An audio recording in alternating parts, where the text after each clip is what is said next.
Welcome, friends. Today we are going to start the second part of unit number 1, Chitta's Tears of Standard 9. છેલ્લે આપણે ચિત્તાસ ટીયર્સવાળો part આપણે થોડોક જોયો હતો. હવે જે બાકી પાર્ટ છે એની આપણે ચર્ચા કરીશું. Idi decided to follow cubs and steal one. Decide એટલે નક્કી કરવું. Idi decided to follow cubs. To follow પાછળ જવું. એક બીજો પણ શબ્દ છે સ્ટીલ એટલે ચોરવું. Idi decided to follow the cubs and steal one. ઈદીએ બચ્ચાની પાછળ જવાનું નક્કી કરી અને એકને ચોરવાનું નક્કી કર્યું. From his experience Idi knew that. અનુભવથી ઈદી જાણતો હતો કે અ ચિત્તા નેવર એટેક્સ અ મેન. ચિત્તા માણસ ઉપર ક્યારેય હુમલો કરતો નથી.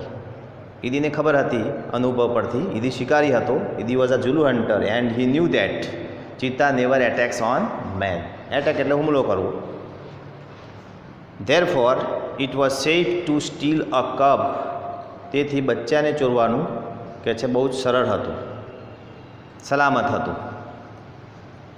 He followed the Chitta family till evening. સાંજ સુધી ઈદી followed the Chitta's family. ઈદી ચિત્તાની જે કુટુંબ હતું, ચિત્તા અને ચિત્તાના બચ્ચા, એની પાછળ ગયો, ફોલો કરતો રહ્યો.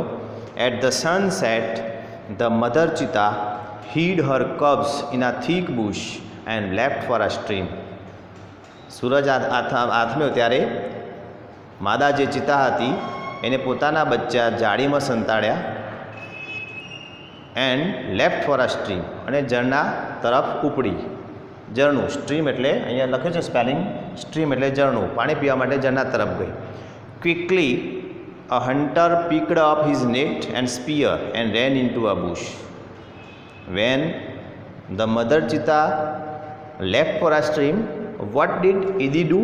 ઈદીએ શું કર્યું? ઈદી picked up his net. Net એટલે જાર, જેને પકડવા માટેની જારી.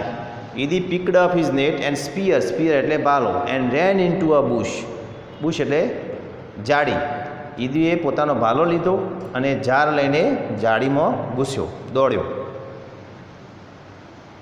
He saw two tiny cubs. Idi saw two tiny cubs.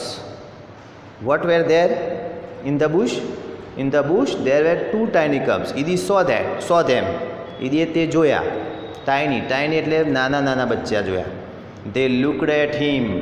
The tiny cubs looked at Idi with their bright eyes. ચમકેલી આંખથી, આંખોમાં ચમક હતી. ઈદી તરફ જોઈ રહ્યા હતા. They were too young to run away. અને દોડવા માટે તો ખૂબ જ નાના હતા, ભાગી જવા માટે બહુ જ નાના હતા, ભાગી શકે એમ ન હતા. Idi threw the net over them and cubs were caught. Idi threw the net on the cubs. બચ્ચા ઉપર ઈદીએ જાળ નાખી. And cubs were caught by Idi, અને ઈદીએ બચ્ચા પકડ્યા. He needed only one cub. ઈદીને તો એક જ બચ્ચાની જરૂર હતી શિકાર કરવા માટે.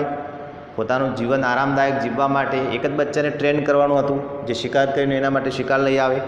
બટ હી થોટ, પણ એને વિચાર્યું, અરે કહે છે it is always better to have two slaves instead of one. એને શું વિચાર્યું? એક કરતાં બે ગુલામ વધારે સારા. એટલે ઈદીએ બંને બચ્ચાને ટ્રેન કરવાનું નક્કી કર્યું. હી ડ્રેગ્ડ ધેમ વિથ હિમ. ઈદીએ તેમને પોતાની સાથે ખેંચ્યા, ઘસડીને લઈ ગયો. And hid them under a big basket. Hid છે એ હાઈડનું ભૂતકાળ છે. હાઈડ એટલે સંતાડવું, અને હીડ એનું ભૂતકાળ થાય છે. અને મોટી બાસ્કેટ, ટોપલી નીચેને સંતાડ્યા. The mother cheetah return after a while. Mother cheetah, જે ચિત્તા ઝરણા તરફ ગઈ હતી, એ થોડી વાર પછી પાછી ફરી. He did not find her cubs. The mother cheetah did not find her cubs. એને પોતાના બચ્ચા જોયા નહીં. She looked all around. She looked here and there. એને આજુબાજુ જોયું. First of all the mother cheetah became angry. પહેલાં તો એ ધુઆપુઆ થઈ ગઈ. એન્ડ જમ્પડ વાઇડલી, અને જોરથી કૂદવા લાગી. શી સ્નીફડ ઓલ અરાઉન્ડ. સ્નીફ એક શબ્દ છે સ્નીફ એટલે સૂંઘવું. ટુ સ્નીફ એનો ગુજરાતી થાય છે સૂંઘવું. The mother cheetah sniffed all around but alas, પણ અરે રે she could not find her dear babies, પણ તે બચ્ચાને જોઈ શકી નહીં. એટ લાસ્ટ છેલ્લે the mother cheetah became sad, માદા ચિતા જે હતી એ દુઃખી થઈ. એન્ડ સ્ટાર્ટેડ ક્રાઇંગ, અને રડવાનું ચાલુ કર્યું. She cried and cried for the whole night till the next evening, આખી રાત અને બીજા દિવસે સાંજ સુધી તે રડતી રહી. She cried and cried until her tears made dark stain down her cheeks, તેના ગાલ ઉપર કાળા ડાઘ ન પડે ત્યાં સુધી એ રડતી રહી. શી વોઝ સ્ટીલ વીપિંગ, તે હજુ પણ કે છે એનું રડવાનું ચાલુ હતું. At night the mother cheetah cried so loudly that, રાત્રે મધર ચિતા એટલા બધા મોટા અવાજે રડવા લાગી તો she was heard by a wise man living in the village, ગામમાં રહેતા એક ડાયા માણસને અવાજ સંભળાયો. The old man understood what had happen, the old man, the wise man understood, ગામમાં રહેતો પેલો ડાયો માણસ સમજી ગયો કે કંઈક થયું છે, કંઈક બન્યું છે, એ સમજી ગયો. હી ઇમિડિયેટલી ટુક હિઝ સ્ટ્રોંગ ક્લબ, તેને પોતાની ટુકડી તાત્કાલિક તૈયાર કરી લીધી. And came out of the હટ, અને પોતાની ઝૂંપડી હતી એમાંથી બહાર આવ્યું. This old man Shano was very wise. Who was that old man? His name was Shano. Shano was a wise man. He loved animals and knew all about them, પ્રાણીઓને ખૂબ જ ચાહતો હતો, પ્રાણીઓ વિશે ખૂબ જ જાણતો હતો. When Shano found out the hidden cubs, જ્યારે શનાએ બચ્ચાને શોધી કાઢ્યા, he knew that it was Idi's wicked idea, એને સમજણ પડી ગઈ હતી, ખ્યાલ આવી ગયો હતો કે આ દુષ્ટ કામ ઈદીનું જ હોય, ઈદી જ કરી શકે. He got angry with Idi, Idi પર ખૂબ જ ગુસ્સે ભરાયો. Shano got angry, get angry એટલે ગુસ્સે થવું. Shano got angry with Idi. He rushed to the hut of Idi, ઈદીની ઝૂંપડી તરફ ધસ્યો.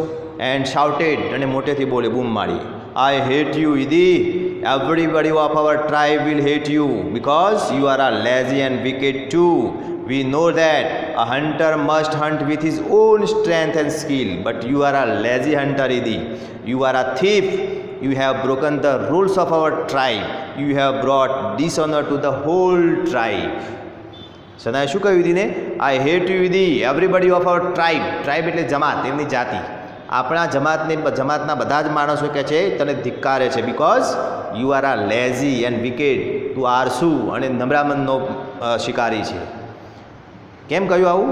કેમ કે ઈદીએ બચ્ચાને ચોરી છુપીથી નેટ અને બાલો લઈને ચોરી લીધા હતા અને ટ્રેન કરવાનું વિચારતો હતો, જાતે મહેનત કરવા નહોતો માગતો. ઈદીને એવું હતું કે હું આ બચ્ચાને ટ્રેન કરીશ અને એ મારા માટે શિકાર લઈને આવશે, હું આરામથી કે છે મારું ભોજન કરીશ. We know that a hunter must hunt with આ ઓન સ્ટ્રેન્થ એન્ડ સ્કિલ. આપણે જાણીએ છીએ એમ શિકારીએ પોતાની તાકાત અને કૌશલ્યથી શિકાર કરવો જોઈએ. બટ યુ આર આ લેઝી હન્ટર, પણ તું તો આરસુ શિકારી છે. લેઝી એટલે આરસુ. યુ આર આ થીફ, તું ચોર છે, કે બચ્ચા ચોર્યા છે અને ટ્રેન કરવાનું તું વિચારી રહ્યો છે. You have broken the rules of our tribe, આપણી જમાતના તે નિયમો તોડ્યા છે. You have brought dishonour to the whole tribe. ડિસઓનરનો મતલબ થાય છે અપમાન, અને ટ્રાઇબ એટલે જાતિ, આપણી સમગ્ર જે જાતિ છે, આપણો સમાજ, એના માટે તે તું અપમાનજનક છે, બદનામ કર્યું છે. All the members of the hunter tribe got together. Get together એટલે ભેગા થવું. All the members of the member એટલે સભ્યો. All the members of the hunter tribe got together. ફેમિલીના શિકારી અને જાતના બધા સભ્યો ભેગા થયા. they decided to drive away Idi from the village forever. All the members decided, બધા જ સભ્યો શું નક્કી કર્યું? to drive away Idi from the village forever. હંમેશને માટે ઈદીને ગામમાંથી બહાર કાઢી મૂકવાનું નક્કી કર્યું. ડ્રાઈવ અવે એટલે કાઢી મૂકવું. Shano took the cubs on his shoulders and returned them to their mother. The wise man took the cubs on his shoulder. શનાએ બચ્ચા પોતાના ખભા પર લીધા and returned them to their mother. અને માદા ચિત્તાને પરત કર્યા. He saw that long weeping of the mother cheetah had stained her face forever. શનાએ જોયું કે લાંબા સમયથી રડવાથી ચિત્તાના ગાલ ઉપર કાળા ડાઘ પડી ગયા હતા. તો આ આપણી ચિતાઝ ટીયર્સ જે આપણો યુનિટ હતો એ અહીંયા પૂરો થાય છે. હવે તમારે જે PDF તરીકે જે પણ પ્રશ્નો મૂકવામાં આવે છે તમારે લખવાના રહેશે. Thank you.